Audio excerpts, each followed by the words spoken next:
Viva Max star Margaret Diaz inabuso sa edad 16, nakarelate sa balahibong pusa. Malalim ang mga hugot sa buhay ng pinakabagong VMX, Viva Max, actress na si Margaret Diaz na ilo-launch sa remake ng pelikulang, Balahibong Pusa.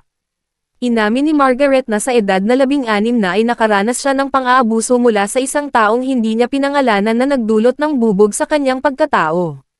Humarap ang pinakabagong VMX star sa ilang piling miyembro ng entertainment media kamakailan para sa press con ng Balahibong Pusa, kung saan makakasama niya sina Mark Anthony Fernandez at Aitan Rosales. Ang alam ko po classic ang Balahibong Pusa and si Miss Joyce Jimenez is one of the sexiest stars in the Philippines. Sana magawa ko yung nagawa niya, ani Margaret. Okay, how did you prepare for something like this, a movie such as this? Well, syempre physical.